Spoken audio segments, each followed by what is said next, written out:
টুকি মারি, আজ আমার কোমর বড্ড ব্যথা করছে। নদীর ঘাটে আজ আমি জল নিতে যাব না, তুই কলসিটা নিয়ে জল নিয়ে আয়। আচ্ছা ঠিক আছে মা, আমি যাচ্ছি, তুমি ঘরে বসে বিশ্রাম নাও। এই রকি, চল চল, তুইও আমার সাথে চল, নদীতে মাছ ধরবি। কতদিন হলো নদীর মাছ খাই না। ঠিক বলেছিস রে টুকি, দাঁড়া আমি জালটা নিয়ে আসছি, তুই কলসিটা নে। এই বলে দুই ভাই বোন নিজেদের হাতে জাল আর কলসি তুলে নেয়। তারপর তারা বাড়ি থেকে বেরিয়ে যায়। আজ নদীর বাঁধে বেশ কয়েকটা ফুটো করতে হবে, বুঝলি তো কবুতর? আমার জমিতে একদম জল নেই, এই বাঁধে ফুটো দিয়ে যতটুকু জল বেরুবে অতটুকু জলই ড্রেন বানিয়ে আবার জমিতে নিয়ে যেতে হবে। ঠিকই বলেছিস কালু, আমিও নদী থেকে জল নিব বলে বাঁধ ফুটো করছি।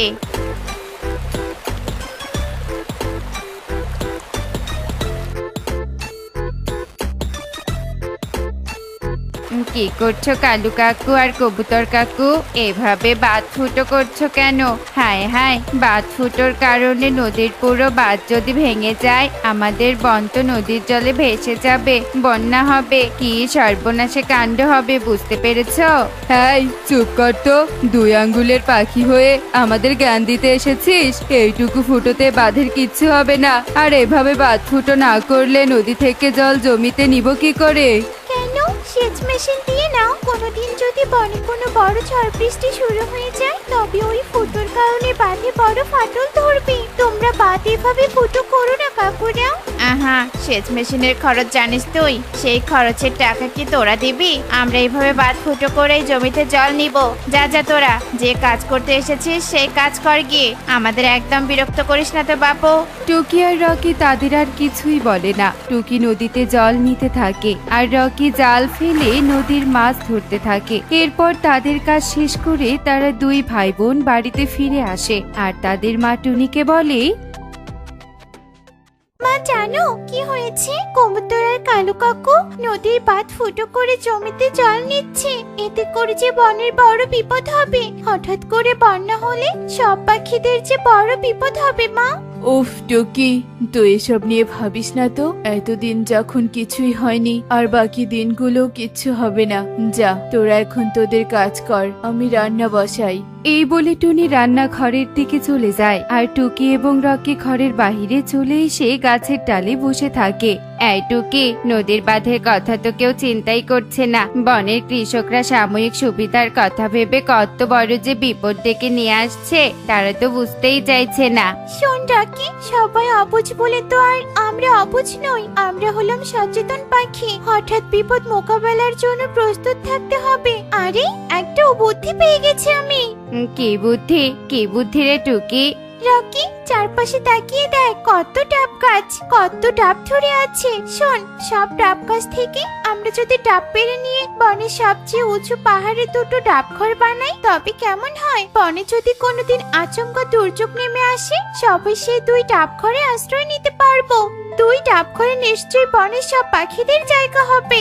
হ্যাঁ হ্যাঁ, হবে তো, নিশ্চয়ই হবে। উফ, তুই যা দারুণ বুদ্ধি বের করেছিস না। চল আর দেরি নয়, বনের যত ডাব গাছ আছে সব গাছ থেকে ডাব সংগ্রহ করি। যেই কথা সেই কাজ। দুই ভাই বোন মিলে বনের ডাব গাছে ঘুরে ঘুরে ডাব সংগ্রহ করতে থাকে। ঠিক সে সময় একটি ডাব গাছের পাশ দিয়ে সুখী পায়রা উড়ে যেতে থাকে এবং টুকি রকিকে গাছ থেকে সব ডাব পারতে দেখে বলে, হ্যাঁ রে রকি টুকি, এত ডাব পেরে তোরা কি করবি? ডাবের জলের ব্যবসা ধরবি নাকি? না গো সুখী কাকিমা, ডাব জলের ব্যবসা করব না, আমরা তো ডাব ঘর বানাবো।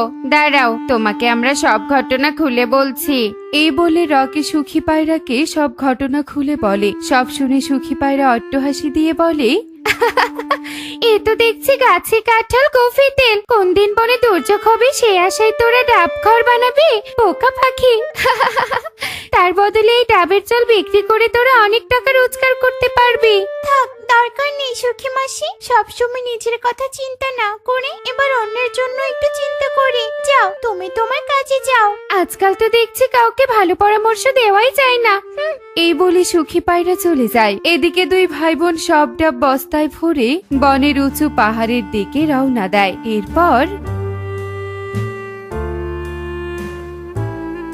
দেখ রকি, ওই পাহাড়টা কত উঁচু। বনে যদি ঝড় বৃষ্টি এমনকি বন্যাও হয় তবে এখানে পাখিরা নিরাপদেই থাকবে। চল চল, আমরা আর সময় নষ্ট না করে ডাবঘর বানাতে থাকি। তুই একটা ডাবঘর বানানো শুরু কর, আমি একটা ঘর বানানো শুরু করি। দিন দিন তো দেখছি খরা বনে বেড়েই চলেছে। এদিকে আমার জমিতে আরো জল লাগবে, তাই ভাবছি আজ বেশি করে ফুটো করব, যাতে করে বেশি বেশি করে নদী থেকে জল নিতে পারি।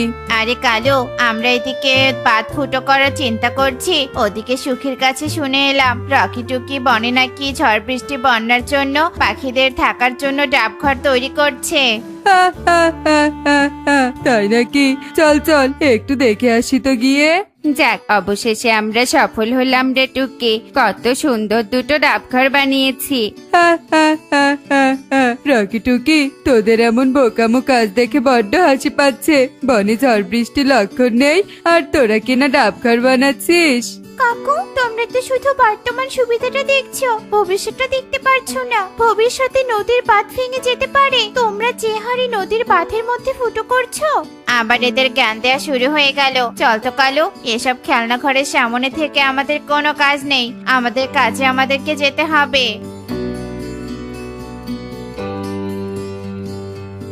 যারা বুঝতে চায় না তাদের বুঝিয়েও কোনো লাভ নেই। চল রে রকি, আমরা তো ঘর বানিয়েছি, এবার কিছু শস্যদানা এই ডাব ঘরে সংগ্রহ করে রাখি। বলা তো আর চায় না, বন্যা ঝড় বৃষ্টি যদি স্থায়ী বেশি হয় তখন সবাই শস্যদানা খেয়ে বেঁচে থাকতে পারবে।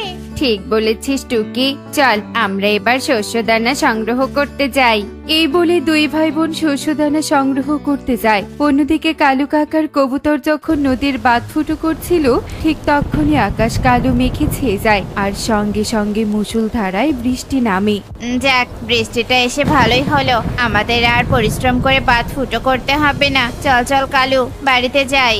এই বলে কালু কবুতর বাঁধের পাড় থেকে চলে যায়। অন্যদিকে বৃষ্টির বেগ আরো বাড়তে থাকে, সেই সাথে তুমুল বেগে ঝড়ো বাতাস বইতে থাকে। বৃষ্টির বেগের কারণে নদীর জল বেশি বেড়ে যায়। নদীর বাঁধের ফুটোর কারণে বাঁধ ভেঙে যায় আর হু হু করে বনের মধ্যে নদীর জল ঢুকতে থাকে। তুমুল বৃষ্টি নদীর জলের সাথে মিশে বন্যা হয়ে যায়। বনের পাখিদের ঘর বাড়ি ভেঙে যেতে থাকে। হায় হায় রে, হঠাৎ করে এভাবে বৃষ্টি বেড়ে চলছে কেন? বন্যাও হয়েছে, এবার কি হবে? বাড়িঘর কোনো কিছুই তো মেরামত করা হয়নি। মা, তুমি কোনো চিন্তা করো না তো, আমরা এই বন্যা ঝড় বৃষ্টি মোকাবেলার জন্য নিরাপদ আশ্রয় বানিয়ে রেখেছি। চলো সবাই সেখানেই যাই। এই বলে টুকি রকি তাদের মা টুনিকে নিয়ে উঁচু পাহাড়ের ডাব ঘরে চলে যায়। শোনো শোনো বনের পাখিরা, শোনো, তোমরা যারা এই বন্যা ঝড় বৃষ্টিতে নিজেদের বাড়িঘর হারিয়েছো, তারা আমাদের ডাব ঘরে আশ্রয় নেওয়ার জন্য এসো, তাড়াতাড়ি চলে এসো। রকি, এই রকি, আমাদের বাড়িঘর বাতাসে উড়ে গেছে। বনে বন্যা এত বেড়ে গেছে যে মাটিতে দাঁড়ানোরও জায়গা পাচ্ছি না। তুই একটু তোর ডাব ঘরে জায়গা দিবি আমাদের? হ্যাঁ হ্যাঁ, কেন দিব না, তোমাদের জন্যই তো দুটো ডাবঘর বানিয়েছি। ঢুকে পড়ো ঢুকে পড়ো, যে কোনো একটা ডাবঘরে ঢুকে পড়ো। তোদের অনেক বুদ্ধি, ভাগ্যিস আগাম চিন্তা করে এমন দুই ডাবঘর বানিয়েছিস। আর আমি কিনা কত খারাপ কথা বলেছি। ওসব কথা বাদ দাও তো, আগে নিরাপদ আশ্রয় গ্রহণ করো। এভাবে আশ্রয়হীনের মতো কত আর ঝড় বৃষ্টির মধ্যে আকাশে উড়বো। চল চল, রকি টুকির বানানো ডাব ঘরে গিয়ে আশ্রয় নেই। এই বলে কবুতর আর কালু রকি টুকির ডাব ঘরের সামনে আসে আর রকি টুকিকে দেখে বলে, আমাদের ভুল হয়ে গেছে রে রকি টুকি, তোদের কথা শোনা উচিত ছিল। আমরা বাঁধ ফুটো করেছিলাম বলে বনে নদীর বাঁধ ভেঙে এত বড় একটা বন্যার সৃষ্টি হয়ে গেল। আমাদের ক্ষমা করে দিয়ে তোদের ডাব ঘরে একটু আশ্রয় দে না। কথা দিচ্ছি, বন্যা থেমে গেলে আমরা দুজন নিজ দায়িত্বে বাঁধ ঠিক করে দিব, আর কোনোদিন নদীর বাঁধের ক্ষতি করব না। আরে বাবা, তোমরা একদম চিন্তা করো না, এসো এসো, ডাব ঘরে এসো তো। তোমরা তোমাদের ভুল বুঝতে পেরেছো। বন্যা বৃষ্টি শেষ হলে শুধু তোমরা নয়, আমরা সবাই মিলে নদীর বাঁধ ঠিক করব। এরপর কালু কাকার কবুতর ডাব ঘরে ঢুকে পড়ে। এভাবেই বনের সব পাখিরা বৃষ্টি বন্যা না থামা পর্যন্ত নিরাপদে ডাব ঘরে সময় কাটাতে থাকে। এমনই সব মজার মজার শিক্ষণীয় টুনি পাখির গল্প দেখতে আমাদের সাথেই থেকো। আর গল্পটি কেমন হয়েছে তা কমেন্টে জানাতে ভুলো না কিন্তু। Bye bye.